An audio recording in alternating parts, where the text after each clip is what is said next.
Welcome to the Loaded Cannon. And do you know what? I love it when we meet like this after a victory in a North London derby. Even sweeter when it's at White Hart Lane, the big old toilet bowl. And Arsenal have gone there and we have absolutely done a job on Tottenham. And look, I'm going to get it out of the way nice and early. No Rice, no Erdegaard. We had other players missing as well. Even Marino, for example, who hasn't featured in an Arsenal shirt yet. But in Rice and Erdegaard, they're two players that are very, very difficult to replace for Arsenal. With Rice, when you go to the next best thing, a Partey or a Jorginho, there's a massive, massive drop-off. And with Erdegaard, in my view, no one can replace him. He's a bit of one of those people in our squad where we've got no one else like him. And even if you did, to match his level of quality is really, really tough, even in the best of squads. So for us to come to Tottenham and to win the way we did, I think is just absolutely brilliant. When I say the way we did, it's because, unless you're focusing on each individual player, you look at that team as a unit and you don't know that level has gone down. This team, no matter who comes in, it seems as though they have this understanding of what their job is, who they're in there to replace and what they were doing. They just mimic that so well within this system that we don't have to change too much. And on the face of it, you don't actually miss the player too much. Yes, in a different game where you need a bit of magic, you might say, oh, if only Erdegaard was there. But you know what? We were always going to struggle in that creative spark today, but generally the system was just left untouched. It was really, really nice to see a whole squad coming together and being able to, basically say to the manager, it's fine. You can have a really standout player missing like a Declan Rice or a Martin Odegaard, but others can come in and on the face of it, you'll be absolutely fine. I was confident going into the game today. And anyone that has spoken to me in the run-up to this, I told you it was going to finish 1-0 to the Arsenal. And I'd always said that Tottenham, either their tactical naivety or their defensive naivety will come out and haunt them. Exactly what happened. Arsenal were so good at it. Tottenham were actually better than I thought they'd be. They really were. And even then they weren't good enough to go and get a result against Arsenal at home. They never really threatened us. David Raya didn't do anything fantastic this game. Closest that Tottenham came was the header that sort of dropped wide, which, if that's it, I'm all right with that. We gave hardly anything away to Tottenham. And then for Arsenal, you remember Martinelli's chance in the first half, which I was really disappointed with because for me there, if you're a true clinical player, you cut in. When he got that ball and he was free on the left-hand side, you cut across the area, you cut across goal. Every single yard that you cut in, you make that scoring angle bigger.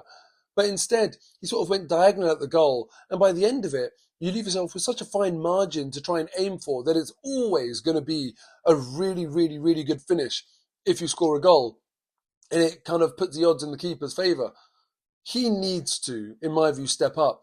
Though it wasn't all bad with Martinelli, he put the cross in for Havertz's headed chance, which I thought, Havertz could have done slightly better for. But the point is, look, even though we didn't create loads and loads and loads, we still created more than Tottenham did, I feel. And they had so much of the ball.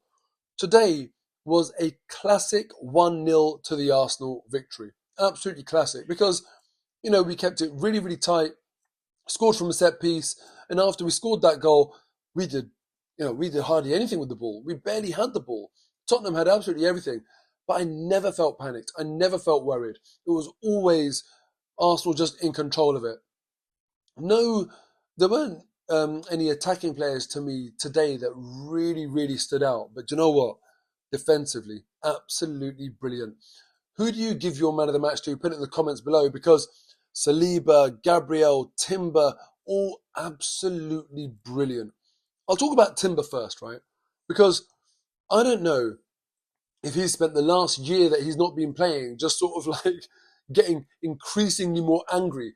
But he just looked annoyed the whole game today. He looked like he was a nightmare to be up against. And defensively, I thought he was so good.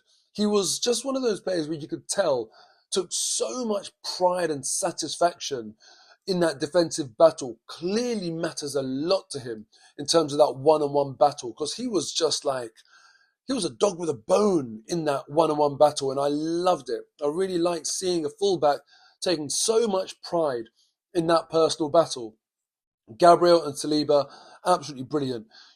From Gabriel's point of view, it's obvious, man. The goal, the amount of clearances, the passion, everything about it, I thought he was absolutely brilliant. And obviously, with the goal, you'd probably say that's the match-defining contribution, so you're man of the match. And I would agree with that totally. I've always said I feel like he's underrated. I don't know about last season, but for the majority of his time in the Premier League, he has been the top scoring central defender. He's always got that about him where he can go and get you a goal. And he might get, maybe around 5 a season. And they can be really, really telling contributions in tight games. Today was exactly that. Saliba, on the other hand, I feel like, even though I do think Gabriel doesn't get enough credit and is maybe slightly underrated, Saliba is the more polished of the two, and today his polish was on display. He is a Rolls Royce of a defender, and I'm telling you right now, you've got the Rolls Royce Spectre, you've got the Phantom, you've got the Wraith, the Ghost. There will be a Saliba one day.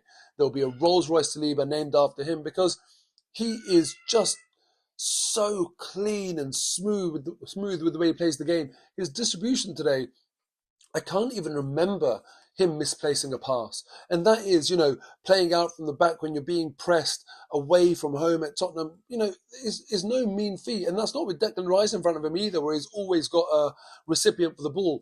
I thought Jorginho did very well today in terms of being that recipient. He's not the most agile. We know that he picked up a yellow card, which he often does because he can't often, doesn't have the pace and stuff to get behind play. Sometimes he has to make that professional foul.